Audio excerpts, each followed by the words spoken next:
Good morning आप सभी को। जैसा कि आप लोग देख सकते हैं, मेरा नाम प्रिंस विश्वकर्मा है और आज हम लोग पढ़ेंगे चार्ज के बारे में। तो इसके पहले जो क्लास हो चुका था हम लोग का इलेक्ट्रिसिटी कुछ हो चुका था। अब उसके आगे देखते हैं यहाँ पे।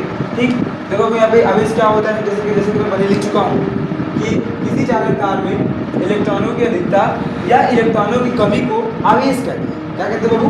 किसी भी चालक तार में अगर उसमें इलेक्ट्रॉन की अधिकता हो जाए या तो इलेक्ट्रॉन की कमी हो जाए तो उसको लोग क्या बोलते हैं? आवेश बोलते हैं। ठीक है, अंग्रेजी में अगर लिखा जाए तो बोलते हैं डिफिशियंसी ऑफ इलेक्ट्रॉन और excess of electron is known as charge. इसे हम लोग किससे डिनोट करते हैं? इसे हम लोग किससे रिप्रेजेंट करते हैं? It is denoted bye Q और Q इज इक्वल टू होता है हम लोग का Ne और ये जो Q is equal to Ne है।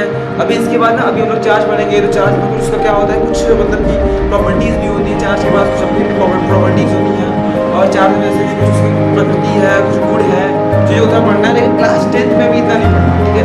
तो अब चीज़ों को आप देखते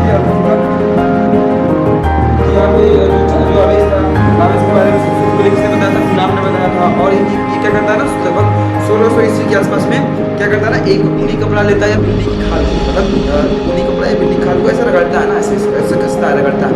तो रगड़ने के बाद देख रहा था ना कि उस पर इसका इलेक्ट्रॉन उस पर और इसका इलेक्ट्रॉन उस पर, इलेक्ट्रॉनों को क्या हो रहा था ना, ट्रांसफर हो रहा था। उसको बोलते हैं साझा होना। इलेक्ट्रॉन यहाँ से यहाँ पे क्या हो रहे थे, किसी पे अगर धनावेश आ रहा था तो किसी पे ऋणावेश आ रहा था। मतलब इलेक्ट्रॉन क्या कर रहा था, एक दूसरे के इस पे जा रहा था, इस पे जा रहा था। ठीक है, तो ऐसा हो रहा था। अगर कोई भी कंडक्टर है, कंडक्टर है, इस कंडक्टर अगर ये कंडक्टर है, इस कंडक्टर के अंदर क्या हो जाए, या तो इलेक्ट्रॉन क्या हो जाए, उसको क्या बोलते हैं? चार्ज बोलते हैं। बोलेंगे द डिफिशियंसी ऑफ इलेक्ट्रॉन और the excess of electron is known as charge. ठीक, इसे हम लोग किससे डिनोट करते हैं? हम लोग Q से डिनोट करते हैं। अब वो चाहे बड़ा वाला Q हो चाहे छोटा वाला Q हो, ऐसे ये मतलब नहीं है ना, उसको क्यों होना चाहिए? क्यों क्या है, मतलब इको हमारा चार्ज होता है। ठीक, तो ये पढ़ने के बाद थोड़ा सा आगे चलते हैं, ऐसे चार्ज को पढ़ लेते हैं, एक बार जल्दी पढ़ लेते हैं कि चार्ज क्या होता है। नोट करना है, नोट कर लिया करिए, वीडियो पॉज करिए और वीडियो के लास्ट तक बने रहिएगा। आप लोग करिए, आपको समझ में आएगा क्या चल रहा है। और थोड़ा सब्सक्राइब करिए, लाइक करिए, कमेंट करिए, शेयर करिए। आपको जिस टॉपिक पे चीज़ों को थोड़ा समझ में नहीं आया, जैसे कि मान लीजिए कि अगर आपको कुछ चीज़ें नहीं आ रही है, जैसे समझ में क्या है कि ये क्या लिखा गया, कैसे क्या है, तो आप कमेंट कर सकते हैं। कमेंट बॉक्स में आप कमेंट कर सकते हैं ना, कमेंट बॉक्स खुला है, उसमें भर कमेंट करें। चलिए आगे चलते हैं। यहाँ से पढ़ते बाबू हम लोग वैद्युत धारा के बारे में पढ़ते हैं। यहाँ से बिजली पढ़ते हैं, इलेक्ट्रिक करंट के बारे में पढ़ते हैं। यहाँ से देखिए इलेक्ट्रिक करंट क्या होता है। इलेक्ट्रिक करंट जो होता है कहीं ना कहीं आवेश से ही मिलकर बना होता है ना। बोलेंगे कि आवेश प्रवाह के समय दर को वैद्युत धारा कहते हैं। आवेश प्रवाह के समय दर को वैद्युत धारा कहते हैं। बोलेंगे the rate of flow of charge, the rate of flow of charge in a constant time और in a fixed time is known as electric current. तो अगर मुझे लिखना है तो लिख देता हूँ, ऐसे आप लोग भी लिख लीजिएगा। लिखना है तो बोलेंगे कि एकांत समय में आवेश प्रवाह के समय दर, आवेश प्रवाह के समय दर वैद्युत धारा कहते हैं। वैद्युत धारा अगर मैं इसको रेज्यूम करना चाहूँ तो बोलेंगे the rate of flow of charge, the rate of flow of charge is known as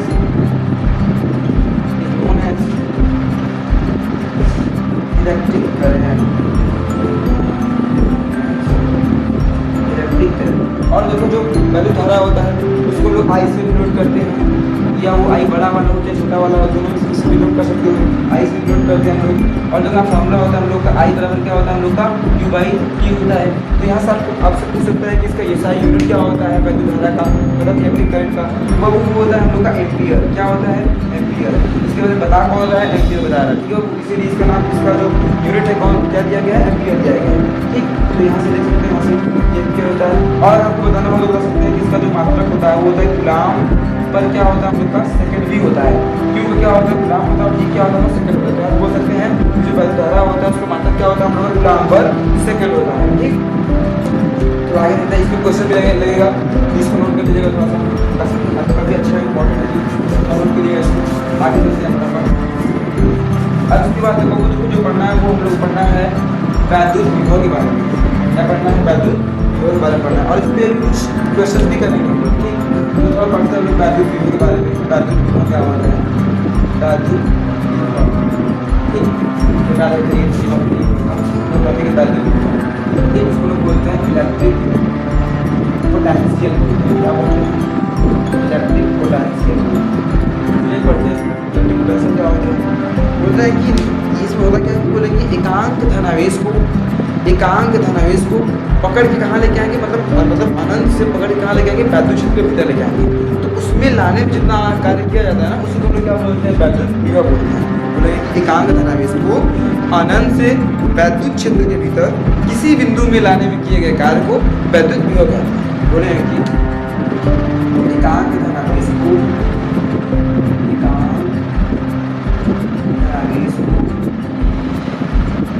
अनंत से वैद्युत क्षेत्र के भीतर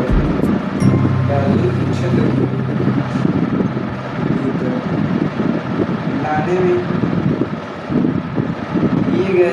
को वैद्युत विभव कहते हैं। इसको अनंत से वैद्युत क्षेत्र के भीतर लाने में किए गए कार्य को वैद्युत विभव कहते हैं, ठीक है बाबू।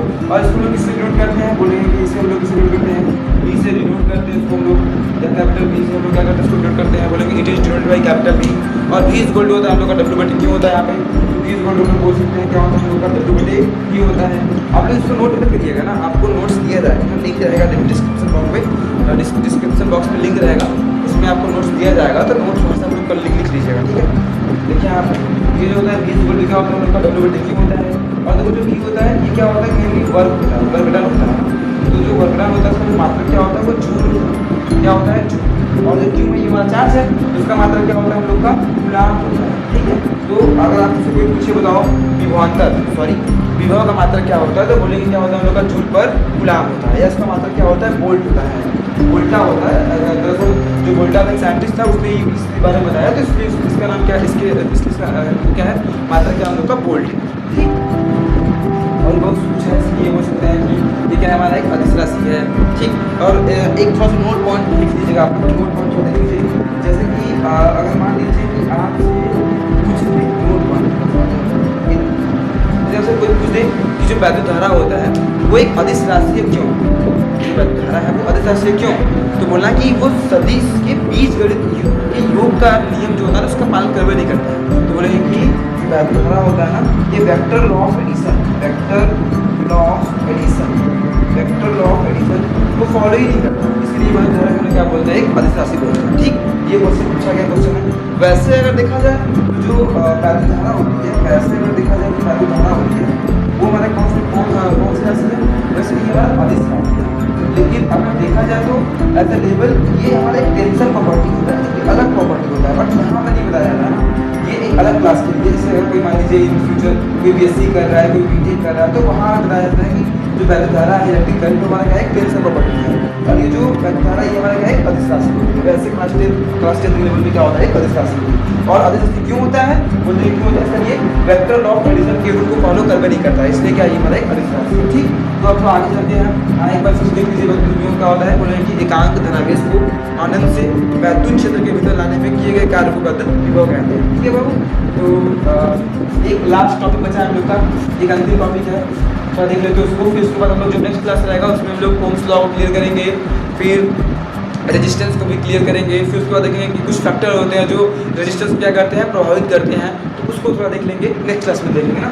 एक लास्ट टॉपिक है हम लोग का, वो रहेगा हम लोग का इलेक्ट्रिक पोटेंशियल डिफरेंस रहेगा। क्या रहेगा बाबू? इलेक्ट्रिक पोटेंशियल डिफरेंस रहेगा। इसको हम लोग बोलते हैं वैद्युत विभवांतर बोलते हैं। सेम एकदम जैसे वैद्युत विभव कार्य पूरा डिट्टो सेम पूरा छाप के आएगा, आपका वैद्युत विभवांतर आएगा। बस इसमें क्या होता है ना कि जो अनंत से हम लोग जब किसी भी अनंत से हम लोग किसी भी आवेश को पकड़ के लेके आएंगे ना वैद्युत क्षेत्र के भीतर, तो उसमें क्या होगा? हम लोग एक बिंदु से दूसरे बिंदु तक लेके जाएंगे। मान लीजिए कि हमारे वैद्युत क्षेत्र के भीतर दो चार्ज रखेंगे, मान लीजिए दो पार्टिकल्स रखेंगे। अब वो क्या करना है कि वहाँ से अनंत से किसी भी चार्ज पार्टिकल लेके आएंगे, और यहाँ से जब यहाँ लेके जाएंगे तो इनके बीच में जितना कार्य किया जाएगा ना, दो बिंदुओं के बीच में जितना कार्य किया जाता है ना, उसी को क्या बोलते हैं? वैद्युत विभवांतर बोलते हैं। इसका मतलब क्या होता है? इसका फॉर्मूला होता है हम लोग का VA माइनस का VB और क्या होता है हम लोग का डब्ल्यू बटे क्यू होता है। मतलब कि एक बिंदु यहाँ पे एक पॉइंट ए है और एक पॉइंट बी, बोलेंगे दो बिंदु के बीच में किसी भी आवेश को लाने में जितना कार्य किया जाता है उसी को हम लोग क्या बोलते हैं, विद्युत विभवांतर बोलते हैं। ठीक है बाबू, इस सेम से पूरा वही होता है इसका। तो आप इसका नोट्स हम लोग इसका डिस्क्रिप्शन बॉक्स में दे देंगे, तो वहाँ से आप लोग नोट्स ले लीजिएगा। तो इसके बाद अब मिलते हैं हम लोग कल नए क्लास में। तो आप लोग पढ़िए, समझिए चीज़ों को, और जैसे कि अगर कुछ समझ नहीं आएगा तो कमेंट में चीज़ों को छोड़िए, बताइए कि क्या क्या नहीं आ रहा आपको, कैसे करना है। और थोड़ा लाइक करिए, सब्सक्राइब करिए, सपोर्ट करिए हम लोग को। चलिए, प्रणाम।